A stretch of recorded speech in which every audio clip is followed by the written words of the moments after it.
At Thanksgiving, my mother-in-law looked at my 18-year-old daughter and calmly said, "We all decided that you're no longer family." Then she was made to leave and spend Thanksgiving alone in her car. The next morning, the family lawyer called us in a panic because I got home late on Thanksgiving expecting the kind of quiet that feels earned. My husband Matt was working a holiday shift at the hospital, and our daughter Pamela had gone to his parents' house the way she usually did when he got pulled in. After the ugly dinner the week before, Teresa had called and said she did not want misunderstandings to ruin the holiday. Pamela thought maybe they had calmed down. I was not sure they had, but I also did not think they would do anything unforgivable with a holiday table already set. I even remember thinking she would probably sleep over there and come back after brunch the next day. I let myself into a dark kitchen with my purse sliding off my shoulder, already thinking about leftovers and whether I had the energy to wash my hair before bed. The house should have been empty except for the dog and the refrigerator humming. Instead, the porch light was still on. One lamp glowed in the living room, and Pamela's car was sitting in the driveway with a fast food cup on the dashboard. That stopped me before I even got my keys back into my bag. Pamela never came home early from Teresa and William's place on Thanksgiving, not unless somebody was sick or there had been a schedule change. I remember standing there with one hand on the door, still assuming there had to be some ordinary explanation. By then, the ordinary part was already over. Pamela was on the couch in her coat, sitting so still she looked like someone waiting to be called into an office. No TV, no music, no phone in her hand, which told me more than tears would have. Our daughter was 18 and usually full of movement even when she was tired. She tapped her foot, flipped her hair, scrolled something, made a snack, did anything at all. That night she was staring at the coffee table like it had been interesting for hours. I said her name once, then again, and she looked up too fast, like I had pulled her back from somewhere she did not want to be. "Hey," I said, dropping my keys into the bowl by the door. "I thought you were still at Grandma's." She shrugged in a tiny, stiff way and said, "I came home." Even her voice sounded flattened out, like the night had already happened to her, and I was arriving too late to stop any of it. I didn't sit in the chair across from her. I sat right beside her and kept my coat on. Something had gone wrong long before I walked through the door. I asked the wrong practical question first because my brain was still reaching for a normal answer. I knew things had already been tense since the dinner the week before, but I still reached for something smaller than the truth. "Did you and Grandma get into it?" I said. "Did your car break down?" Pamela shook her head. She rubbed both hands over her knees once and said, without drama, "I spent Thanksgiving in my car." For a second, I honestly thought I had misheard her. "What does that mean?" I asked. "Like after dinner? Before dinner? Did you leave because it got weird?" She looked at me the way people do when you are accidentally being too hopeful for them. "No, Mom," she said. "I mean, I spent Thanksgiving in my car." I started building bad explanations anyway. Maybe there had been some argument and she cooled off outside. Maybe she drove around to avoid coming home upset. Maybe they said something stupid and she decided to leave before it got worse. I asked if she had gotten stuck somewhere, if there had been a flat tire, if she had called anyone. She kept shaking her head. Then she took a breath and said very clearly, "I didn't get stuck anywhere."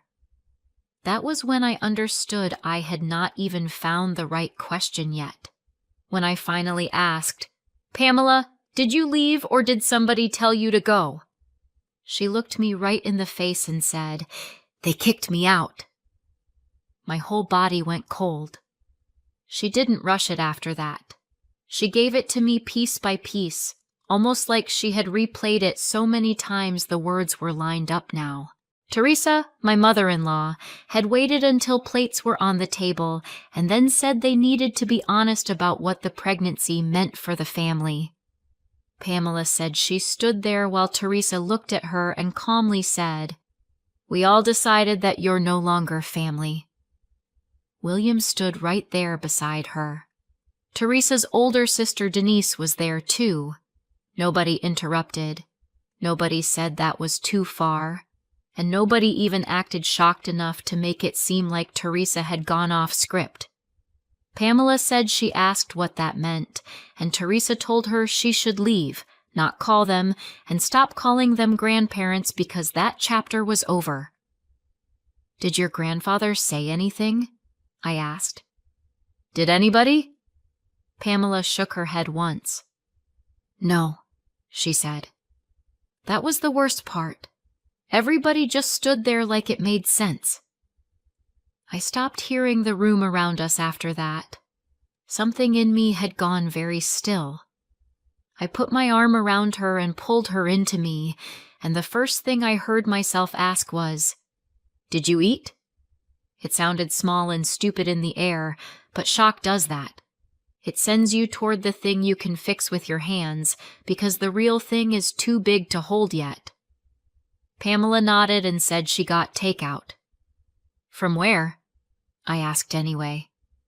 She named a little Chinese place near the highway and said she sat in the parking lot for a while, then drove to the grocery store lot because it felt less obvious, then ate in the car with the heat running.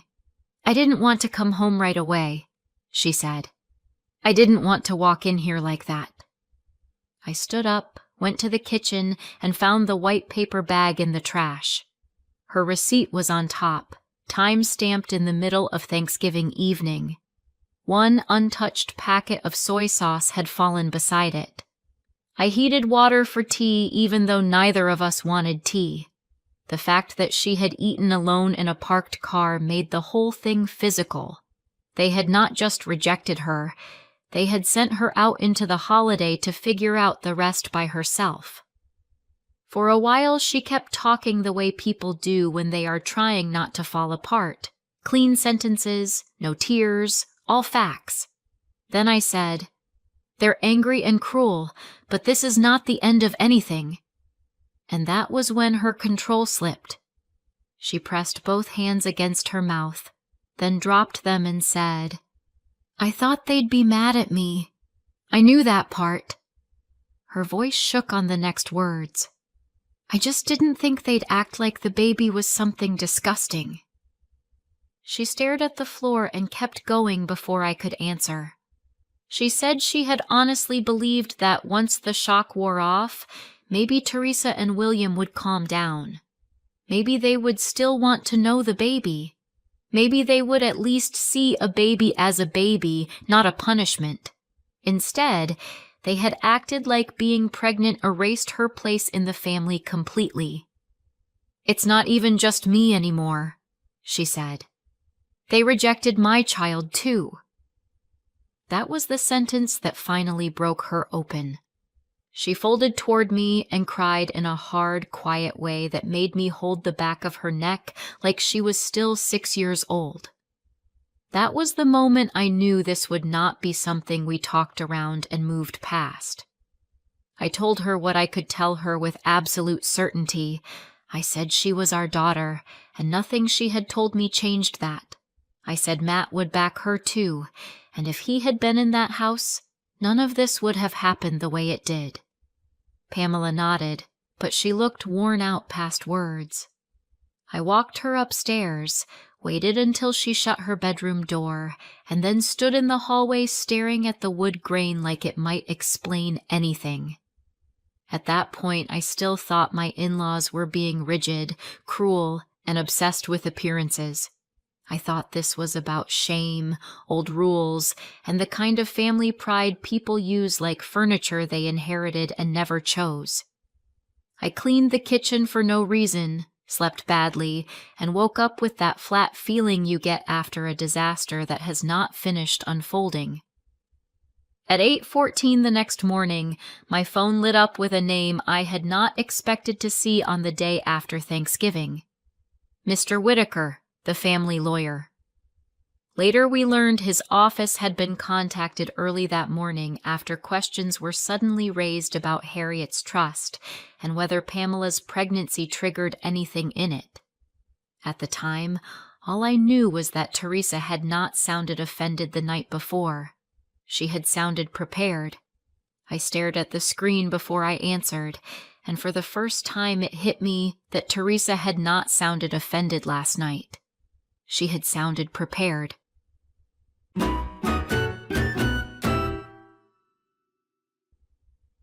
A few weeks before Thanksgiving, Pamela found me alone in the kitchen after school while I was putting groceries away. She did not circle the subject or ask whether I had a minute. She stood by the counter in her hoodie, gripping the strap of her backpack so hard her knuckles blanched, and said, fast, "Mom, I'm pregnant."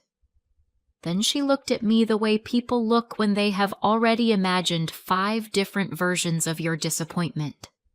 Pamela was 18, finishing high school, accepted to a good college, and she had spent half her senior year talking about becoming a teacher.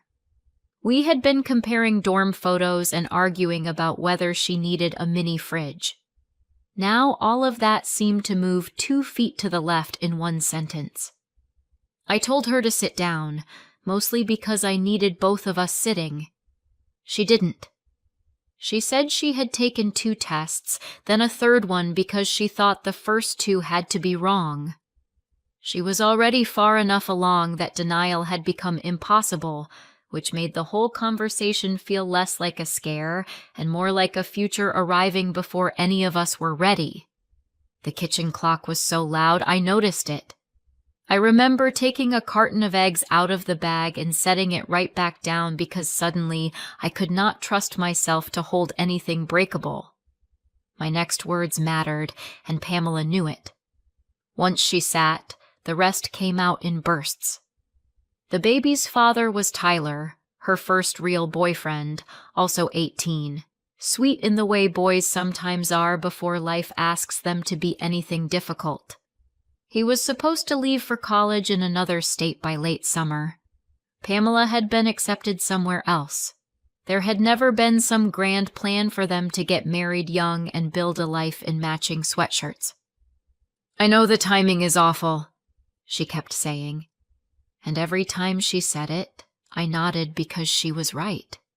But every time she talked about the pregnancy itself, she talked about the baby like someone real already existed on the other side of all our fear. That mattered to me. She was scared, but she was not abstract about it.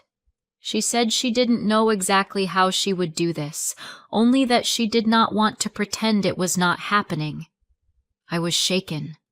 I was also her mother, so I did not lecture her, and I did not make her beg for help. I reached across the table, took her hand, and said, "We will figure out what comes next. You are not doing any of it alone." I watched her shoulders drop an inch, and that inch changed the whole room. Matt got home late that night, still wearing his work shoes, looking tired in the way only medical shifts can make a person look. I told Pamela I would tell him myself, so she would not have to relive the first hard moment twice in one day. He had barely set down his bag when I said we needed to talk. He saw my face and stopped trying to unbutton his coat. I told him plainly that Pamela was pregnant, that she had told me that afternoon, and that she was terrified of what he might say. He did not speak for about 3 seconds, which felt longer. Then he asked, "Is she okay?" Not, "How could this happen?" Not, "What was she thinking?" He asked if she was okay, whether she had seen a doctor yet, and whether she needed anything right away. When I told him she was upstairs and bracing for the worst, he went halfway up, then stopped and asked me, "Do you want me to go in, or does she need a minute?" That question almost made me cry. When Pamela finally came down, he hugged her first. I watched her face change in real time, fear loosening into something survivable. That was when we became a team instead of a crisis. About a week before Thanksgiving, Pamela and I had dinner at Teresa and William's house because they wanted to talk as a family.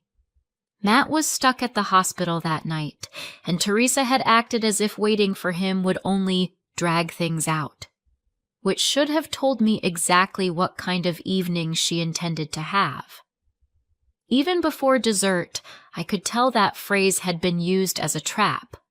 Their dining room always looked like a staged model home, candles lit, polished silver, everything arranged like good manners could substitute for warmth.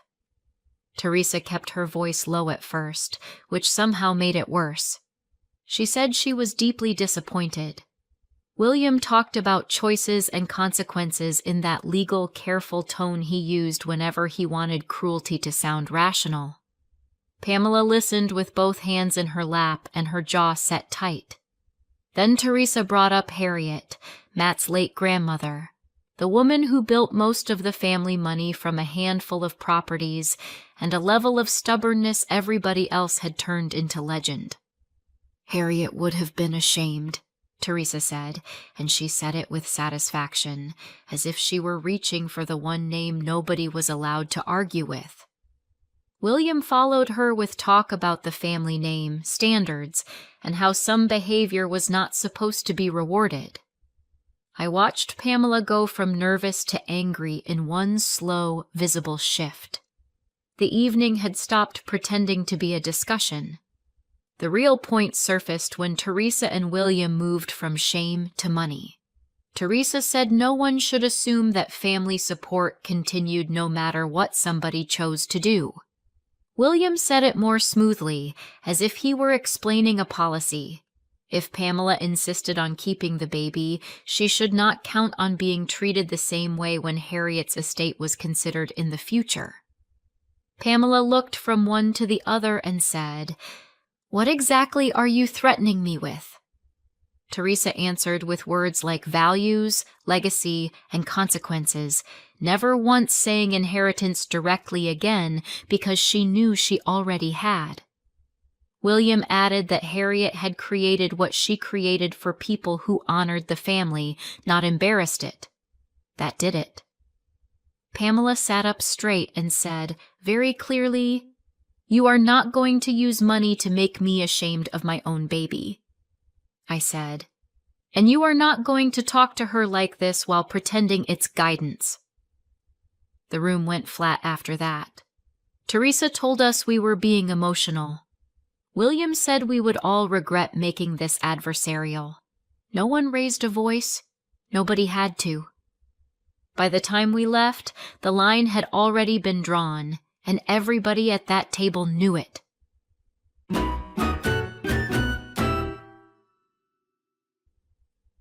When Mr. Whitaker called the morning after Thanksgiving, he did not start with condolences or explanation. He asked one question first. "Courtney," he said, "before I say anything else, I need to confirm whether Pamela is pregnant." His tone was careful in a way that made my stomach drop. I said yes, she was, and then I asked why he needed to know that. There was a small pause, paper moving on his end, and then he said it concerned provisions in Harriet's trust. Harriet was Matt's late grandmother, Pamela's great-grandmother, and by then I thought I knew exactly what that meant. Teresa and William had spent the last week wrapping shame and money around the same threat. Now the family lawyer was calling the morning after Thanksgiving to ask if the pregnancy was real. "Are they trying to cut her out?" I asked. He did not answer that directly. He said only that he needed to meet with us as soon as possible and would prefer to do it that afternoon or the next morning at the latest. He gave me a time, repeated the office address we knew, and said, "Please bring Pamela." After I hung up, I stood in my kitchen with the phone in my hand and felt sure we were walking into a formal version of the same rejection.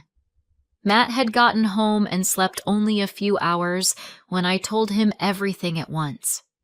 The lawyer's call, the trust, and exactly what his parents had done on Thanksgiving. I told him Teresa said our daughter was no longer family. William stood there, and they sent a pregnant girl out of the house to spend the holiday in her car. Matt sat on the edge of the bed, awake in a way I had not seen in years. "They did what?" he said, and I repeated it because I needed those words to belong to them, not to rumor. He picked up his phone before I finished.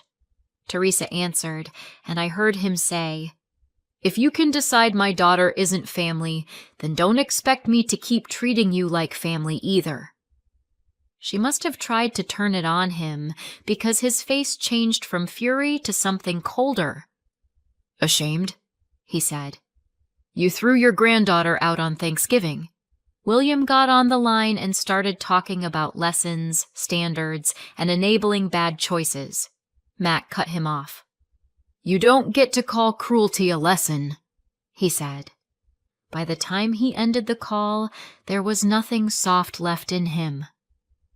We went into Mr. Whitaker's office the way people walk into an appointment they already think they understand.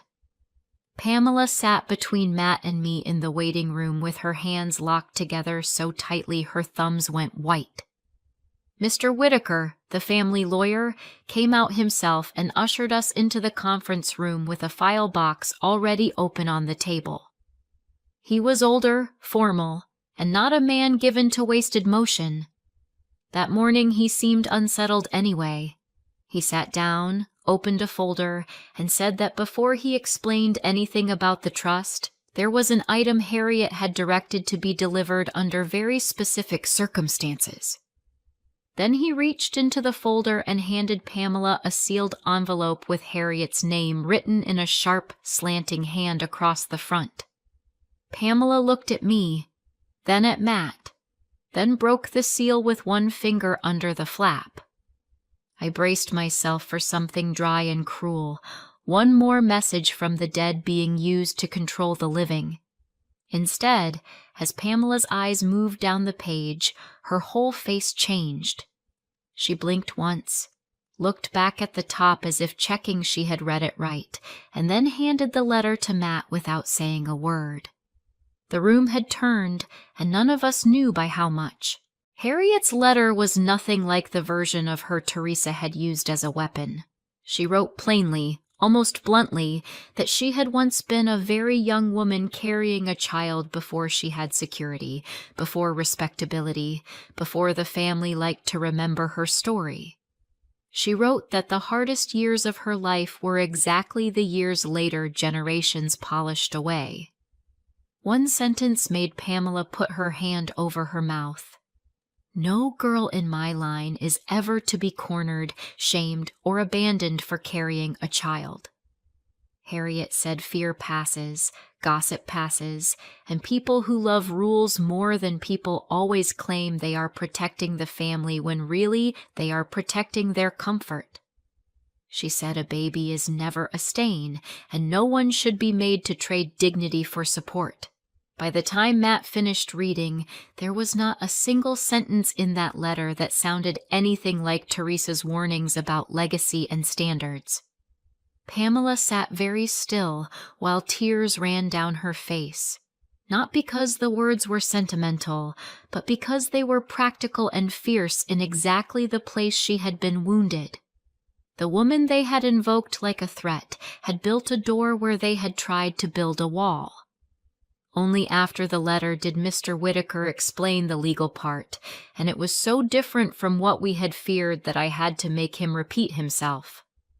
Harriet's trust did not punish pregnancy. It protected against abandonment during pregnancy. There was a provision, he said, to activate support if a direct female descendant became pregnant young and chose to carry the child. Harriet had written it specifically to prevent exactly the kind of isolation, panic, and financial pressure Pamela was now facing. That support included funds and housing security on top of anything Pamela was entitled to receive. Pamela laughed once in disbelief, then apologized because it sounded impossible after the way Teresa and William had spoken. Mr. Whitaker did not look offended. He looked grim. He said Harriet had been explicit that money was not to be used as leverage against a young mother in the family. "The clause exists to make sure she does not struggle alone," he said. Pamela stared at him, then at the letter again. "So they knew?" she asked. "They knew this, and told me the opposite?"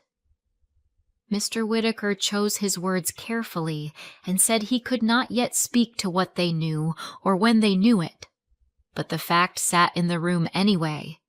Everything Teresa and William had framed as consequence might actually have been protection, and they had tried to weaponize the lie before we ever saw the paperwork.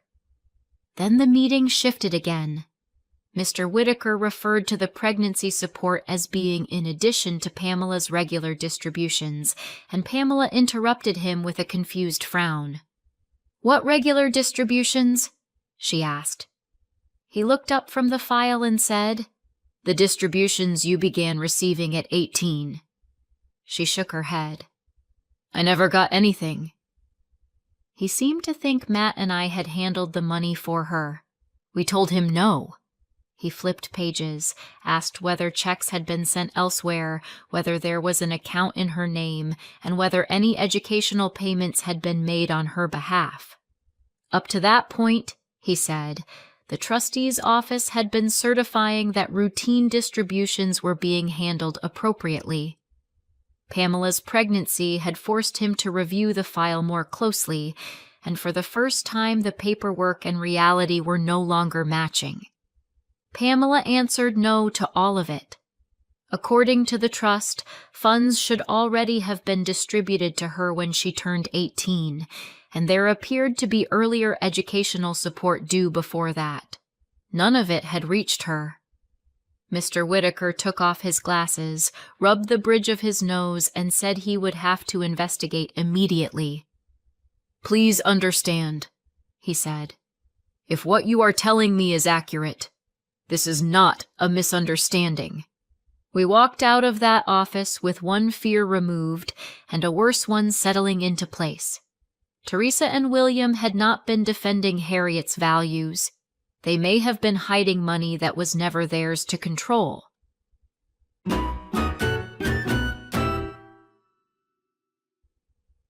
The days after that first meeting moved faster than any family conflict I had ever seen, because once Mr. Whitaker stopped dealing in broad warnings and started dealing in records, everything changed shape. He called for past distributions, rental income statements, trustee decisions, expense logs, property management documents, and any communication tied to Pamela's share of Harriet's trust. He asked dates, signatures, account numbers. He sent short emails that sounded polite until you realized every sentence required an answer somebody might not want to give. For the first time, Teresa and William were not standing in a dining room speaking for the family. They were being asked to account for paperwork. That mattered. Moral superiority can survive almost anything. Missing transfers and unsigned authorizations cannot. Matt read each update with his jaw locked. Pamela kept asking whether she had somehow missed something obvious, whether a letter had gone to the wrong address, whether there was some innocent explanation. There could have been, in theory, but innocence does not usually require this much backtracking. By the third day, even Mr. Whitaker's voice had changed.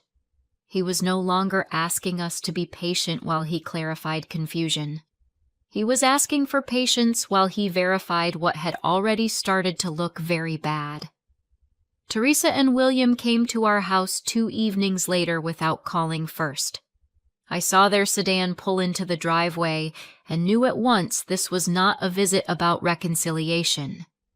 Teresa stepped onto the porch already talking, pearls on, coat buttoned, as if formal clothes could make what they wanted seem reasonable. William stood beside her with that practiced look of injured authority. I did not invite them in right away, but they kept pressing, so Matt opened the door and let them stand just inside the entry. Teresa said the situation was getting out of hand, that lawyers were making everything uglier than it needed to be, and that families should handle family matters privately. William said Mr. Whitaker had overreacted to a simple misunderstanding.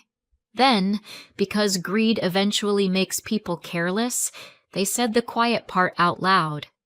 Teresa complained that it was absurd for Pamela to receive extra support just because she got pregnant, and in that moment the moral argument finally dropped its mask. This was not about standards. It was about money they had already started treating as their own. William talked about properties being tied up, obligations to other branches of the family, rental income already allocated, plans already made. He said it as if Harriet's trust were a household budget they had kindly been stretching for everyone's benefit. Pamela was upstairs and could probably hear every word through the floorboards. That was when their motive stopped pretending to be principle. Matt did not yell. That would have given them something easy to dismiss. He stood in our foyer with one hand on the open door and answered them in the calmest voice I had heard from him all week. He said, "You did not treat my daughter like family when you threw her out on Thanksgiving and left her alone in her car, so you do not get to hide behind family now that paperwork is involved." Teresa tried the softer approach first, saying everyone had been emotional, that maybe words were chosen poorly, that Pamela had misunderstood. Matt did not move. "She understood perfectly," he said. William hardened again and said this was exactly what was wrong now. No consequences, no standards, no respect for the people who built anything. Matt looked at him and said, "What Harriet built is why this conversation is happening, and you've used her name to do the opposite of what she wanted." Then he made the line final. He told them we were not dropping anything because they had lied to our daughter, humiliated her, and tried to pressure her with money that was never theirs to weaponize. "After this," he said, "there are no more calls, no more visits, and no more pretending." He held the door wider, and they had to walk through it. At the follow-up meeting, Mr. Whitaker had numbers instead of suspicions. He laid them out one by one across the conference table, while Pamela listened with both hands flat on her knees, as if holding herself steady. Harriet's trust required a $25,000 distribution to Pamela at 18. It had not been paid. There was also $12,000 in earlier educational support that should have been used on her behalf over the years and had never been properly distributed. On top of that, Harriet's pregnancy clause now released another $85,000 in protected support to be paid in stages for Pamela and the baby. Then came the piece that explained why Teresa and William had fought so hard against the pregnancy becoming real in the paperwork. Harriet had designated one of the trust's rental properties to be made available to a young mother in exactly Pamela's position. Not eventually. Now. Once activated, the housing provision shifted control of that property away from discretionary management and toward Pamela's direct use. William had been collecting rent on that place. Teresa had been treating the arrangement like permanent family income. Suddenly, their objections about values made brutal financial sense. They were never defending legacy. They were defending control. The enforcement part took weeks, but it did happen, and I think that matters when people tell stories like this. Life rarely flips in one dramatic hour. It turns because paperwork keeps moving after the dramatic hour is over. Mr. Whitaker confirmed that Teresa and William were removed from key control as trustees once the records showed they had mishandled the trust and failed to make required distributions. They were ordered to account for what had been withheld and repay what could be traced. He told us they were personally liable to return the missing $37,000 that should have reached Pamela, and the trust would also recover rental income they had no right to keep once the property was reassigned under Harriet's housing provision. Pamela received the missed distributions, the newly triggered support, and access to the rental house Harriet had set aside decades earlier for a girl exactly like her. That was the deepest part of it for me. The family story used to shame her turned out to have been built to protect her all along. Matt followed through on everything he said in the foyer. He blocked their numbers, stopped answering messages, and went fully no contact. They had tried to keep power by closing a door on our daughter. Instead, they lost every door they had mistaken for ownership. A few months later, the house Harriet had set aside no longer felt like a legal outcome. It felt like Pamela's place. There was a bassinet in the corner of the bedroom, folded laundry on the sofa, and a whiteboard on the fridge with feeding times, pediatric appointments, and a list of classes she wanted to take once the baby settled into more predictable sleep. Our grandson arrived healthy and uninterested in the family mythology that had nearly swallowed his mother whole. Pamela was tired. She was steadier than I had seen since that kitchen conversation. Tyler was not her partner anymore, but he showed up, learned, and did the awkward work of becoming a young father instead of disappearing. With the support finally in place, Pamela could breathe long enough to plan again. Becoming a teacher was not gone. It had just taken a different road. Teresa and William lost the control they were desperate to protect, and Harriet's wishes won without anybody needing to scream, so I still wonder what other people think. Did we do the right thing by forcing the trust to follow Harriet's wishes and cutting them off when they lied, or were they right that bad choices should have consequences? Tell me in the comments, and subscribe for more.